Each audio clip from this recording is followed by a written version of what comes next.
The Evening Show at 6 in association with HADAD-ZE.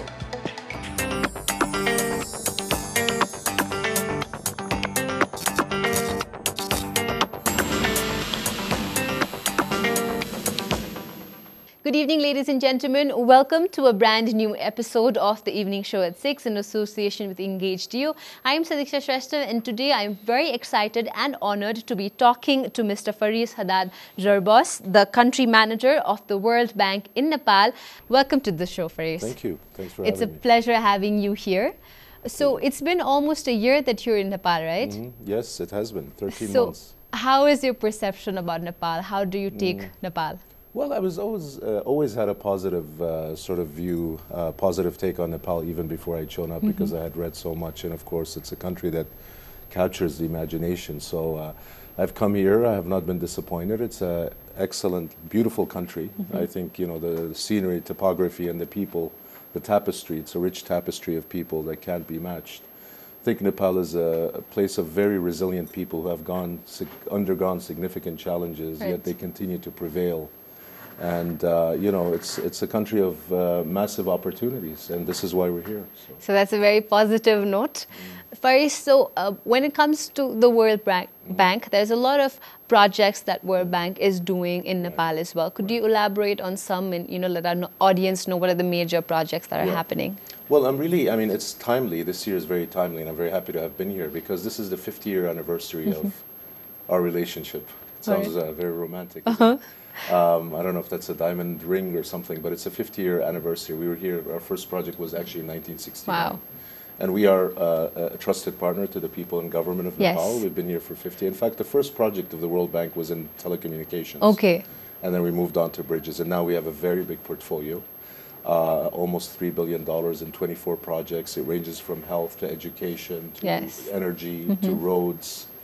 A number of areas. So, you know, again, the twin goals of the World Bank is we are here to help our clients to eradicate extreme poverty and achieve shared prosperity. Right.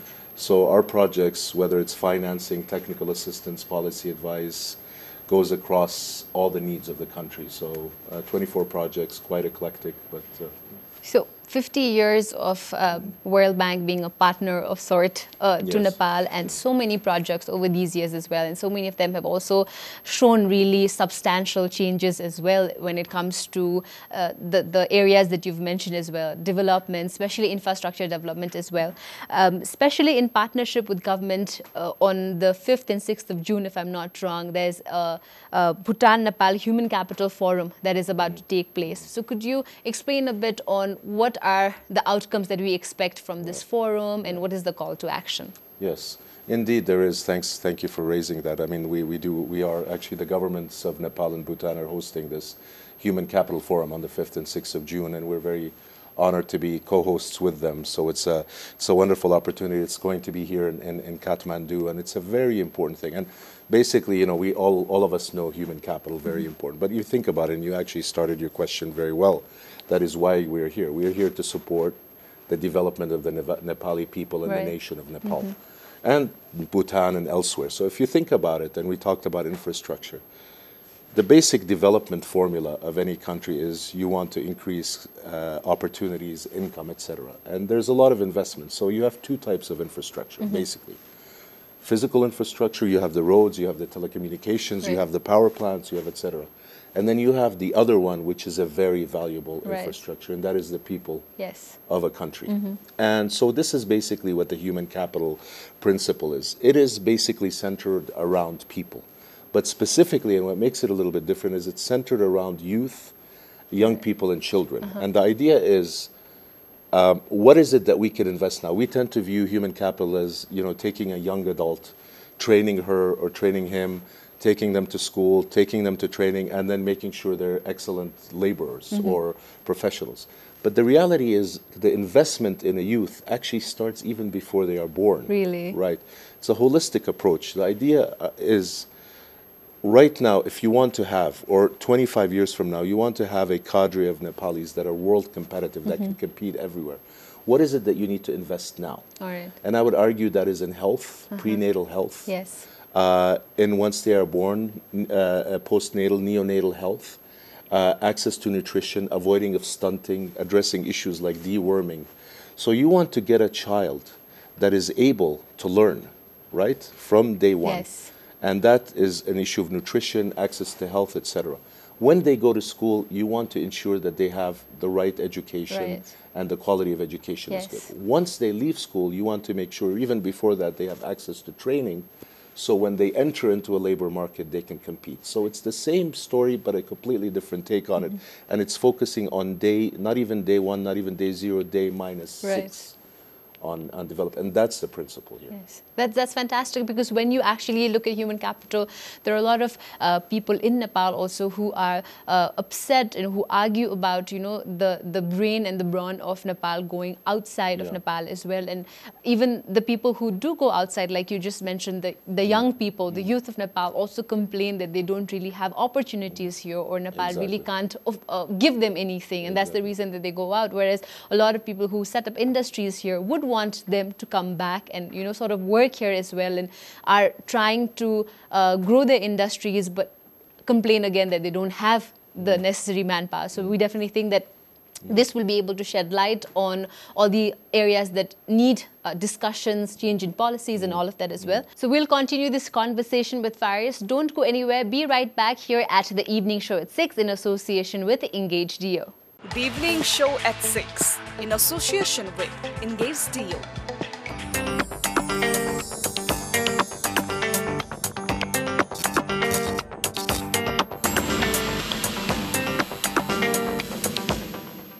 Ladies and gentlemen, welcome back after the short commercial break. You're watching the Evening Show at 6 in association with Engage DO, and I'm talking to the country representative for Nepal of the World Bank, Faris.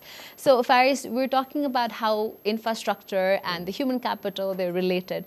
But the human capital index for Nepal is quite sad if you really look at it. We are, I think, ranked 102 out of 157 countries, and our score is 0.49. To all our viewers who are watching us today, could you explain this in layman term and elaborate so that they know and understand what this means? Absolutely, absolutely. So let me, before I try to elaborate, I want to throw, because you know, whenever you tell an economist to throw numbers at you, you've created a monster, because now I'll focus on numbers. But I want to start with some initial very important numbers. It's very important to look, when you're looking at an economy, right? If you, let's say all things being equal, you have two economies that have the same infrastructure, same structure, same roads, same power, electricity, grid, same, etc. That country which has a higher human capital is between 10 to 30%, has 10 to 30% higher GDP and higher revenue, and is 10 to 30% wealthier. Right. So that's very important. That's on an economic basis, right? On an individual basis, if you look at two people, that person, you know, person one, person two, if person one has one more additional year of education than person two in Nepal, that person will have about 10% extra per year in Income. revenue. Okay. If that person at an early age had more access to psychosocial stimulation and that type of stimulation that allows her or him to have you know, more cognitive sort of Skills, strengths, yeah. they are likely to have about 25, that is 1/4, 25% higher revenue. Wow. So it's about investing early in people. So now to answer your question, when you're looking at 0.49, basically it says it's a good thing and it's a not so good thing. The good thing is Nepal has actually scored quite high in the South Asia region with this Human Development Index, second only to another country. But what it says is a child, all things being equal now, a child born in Nepal will only be able to achieve 49% of her or his full potential at adulthood because of the investment or lack of investment in this comprehensive human capital thing. And again, human capital, the main premise of this is that it is beyond education. Education is important, but is what happens in the womb, what happens before, what happens after birth, that access to good health care, that access to good nutrition so that child is not stunted, that access to early childhood development, all of these things. We are saying now that it is no longer sufficient to say we should just be focusing on a strong education system. We are saying we have to start from day one. So for Nepal, it means that you have the potential, let's spin it to a positive thing. Nepal has the potential to double the productive opportunity of its people. And that requires, what does it mean for us? The implications for that is, for institutions like the World Bank, less important for the government of Nepal to start looking at this from a collective, and the government of Nepal, civil society, the private sector, that we need to start looking at this as part of a bigger storyline. Right. So rather than just looking at the health sector, looking at education, looking at the job market, let's capture that Nepali from the day of birth until the end, and to see how to constantly invest, Right. and how cross-fertilization between education and nutrition, health comes together. The index itself is a composite of a number of things, but that itself is the logic, is that we can't think of it as one sector, we have to think of it as a composite. So how long do you think it'll take for the numbers to actually start being positive? Because all this comprehensive outlook when it comes to developing human capital, I think hasn't yet started in Nepal, slowly, because like you mentioned, the focus really sometimes is mainly on education as well. Yes. It's slowly shifting to nutrition, health, you know, access to proper health as well. There are still a lot of districts where there's a lot of malnutrition as well. There is lack of even health posts, lack of access to doctors and nurses and, you know, a basic health physician. So what kind of changes do you think should happen for the numbers to be more positive? It's a very good question. Number one, I think, you know, number one condition, necessary condition, recognition that that is a priority. Yes. To recognize that it's not just about one sector, it's about the overall. And we have that. How can I prove that to you? June 5th and 6th. The government itself is hosting this. So I think there's a recognition, and it's going to be officiated by the Honorable Minister of Finance, and other ministers will be there. So one is recognition that this is an issue. And secondly, it's like climate change. We know that this is an issue. Right. So how long will it take? You could argue it's a generational issue. The fact that it's a generational issue, should we not worry about it now? In fact, we should have started yesterday. This is such a priority. Now that we recognize, now that I tell you, for instance, for your children, Yes. the amount of psychosocial investment you give them now is going to increase their potential 25%. Right. I'm sure you're going to go home and start investing and focusing on what is it that I need to do now. So I think the priority is now, now, now. It's a generational issue, but you know, this is what we're in the business of, right? Whether it's the World Bank, the government, civil society organization, we're here for future generation, and the investment begins now. All right. We're in conversation with Mr. Faris, who is the country manager of Nepal for the World Bank. Don't go anywhere. We'll be right back after this short commercial break here at the Evening Show at 6 in association with HADAD-ZE. The Evening Show at 6 in association with HADAD-ZE.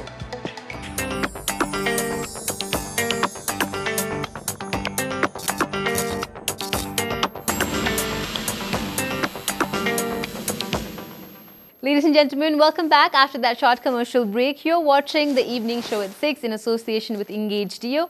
I am Sadiksha Shrestha, and I am in conversation with Mr. Faris today. So Faris, we really talked about, you know, what are the different areas that we should invest in to have better human capital, and how can we really up our human capital index as well. You've been in Nepal for about a year now, 13 months, like you mentioned. Right. You've interacted with, I'm sure, a lot of youth. What kind of potential do you see in them, and what do you think are they really lacking right now? Where they're lacking, actually that's an easy question, and I think it's tragically easy, I'm afraid. Opportunity. I think that's basically it. You know, you mentioned being in Nepal and interacting with them. I actually would focus on the amount of Nepalis, the sheer number of Nepalis I'm interacting with outside of Nepal. Okay. In fact, you know, even on the way back to the U.S., where I'm from, and traveling, you know, I tend to stop over in many of the GCC countries, and then you see these state-of-the-art airports, etc. And they're basically managed by Nepalis. Yes. So, you know, first, whoever, you know, says or attributes mythology that there's an inherent lack of capacity among Nepalis in Nepal, you just need to go outside and see, when presented with a proper opportunity, what can they do? The absolute, you know, potential that they can achieve, right? So then that leads us to conclude quite simply that the issue is opportunity. So we focused, and as I had mentioned, the idea of this human capital is to create, you know, that Nepali which can double their potential, etc. But then when you create that, what will she or he do? Exactly. And how will she or he thrive and self-realize? So the idea is then, what is the economic system that we have to create? Because at the end of the day, again, whether you're a father, a mother, a teacher, or a policymaker, the idea is to provide health, education, cognitive, early childhood development to a Nepali citizen. But at some point, her or his training is going to have to be in a competitive labor market with businesses, you alluded to it earlier, that can bring in the best practice, best experiences from the world's state-of-the-art tech firms, etc., that will then take over this young, bright thing and then give them opportunity, training, etc. So we do all of this with child development, but at the end of it, remember, I always focused on the labor market. And that is focusing on a very competitive labor market, a market in Nepal where exports, where there's export orientation, where there's a foreign direct investment at all levels, not just these mega projects. At the end of the day, the greatest number of jobs that will happen in Nepal, and don't let anybody tell you otherwise, is going to be at the small, medium enterprise. And this is where we need international experience. This is where we need international expertise. Anything that stands in the way of that is a bottleneck. And I think we need to remove all these bottlenecks, whether it's perception, etc. So I think we need to focus on all of this, create the right ecosystem. So when your child, when my child enters the labor market, she or he will face a lot of opportunities with people who are willing to take them over and train them. That requires creating a very positive ecosystem, encouraging foreign direct investment. It's not about dollars, it's not about rupees, it's not about renminbi, it's about the international experiences that other countries can bring in on how to do things. And I think this is what we need to focus on. So that was my next question, which you sort of answered as well. Because if you look at it on one side, you're actually doing a lot of investment in the early development of the child. We're giving them proper education, proper nutrients, proper nutrition even before they're born. And we're making sure that we have a perfect human capital to give out to the world.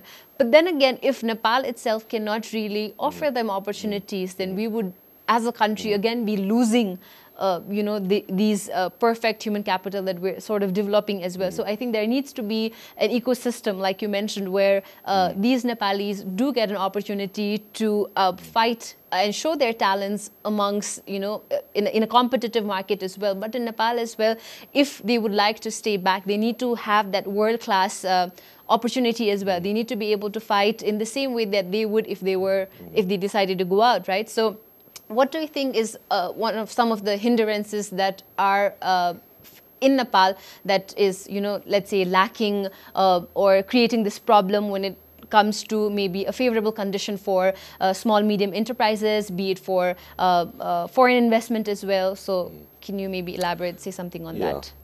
So there's no doubt, and we would all agree that Nepal has had a wonderful journey, right?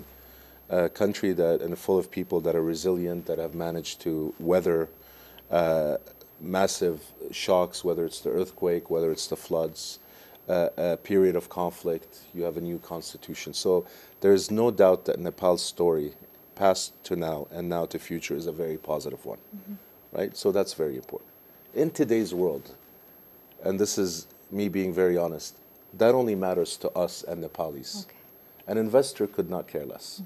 In today's world, an investor has money and wants to find an adequate rate of return. She or he wants to invest their money in a business, and they're going to look at all the countries. They're going to look at your neighbor to the south, east, west, north, and they're going to say, where do I put my money? So for them, they want to realize a rate of return. They want predictability of financing. They want to make sure they take their money out when they can, and they want to make sure that nobody changes the rules of the game in the middle of the soccer match, right? So this is ultimately what's going to bring people here. There has been a tremendous amount of very good effort, and this is effort that we commend, and it's a laudable effort by the authorities to create this environment.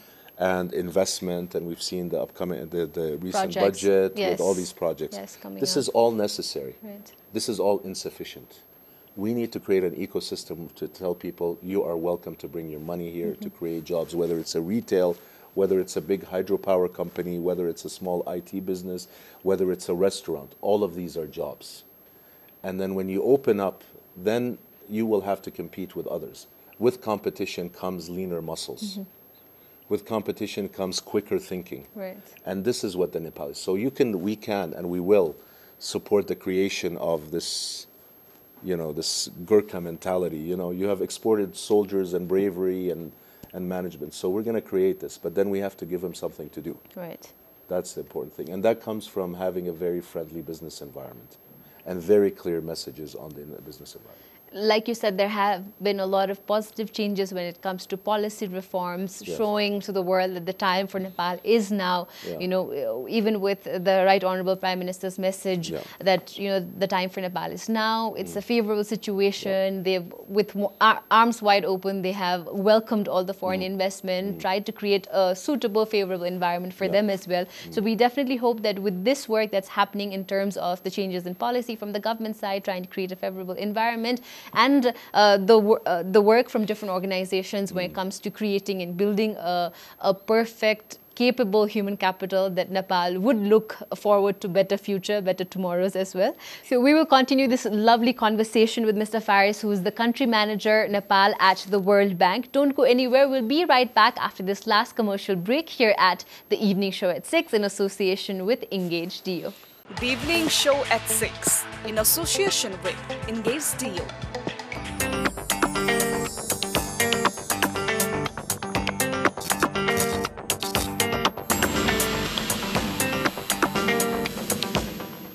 Ladies and gentlemen, welcome back after that last commercial break. You're watching The Evening Show at 6 in association with Engage.io. And today I have with me Mr. Faris, who is the country manager Nepal of the World Bank.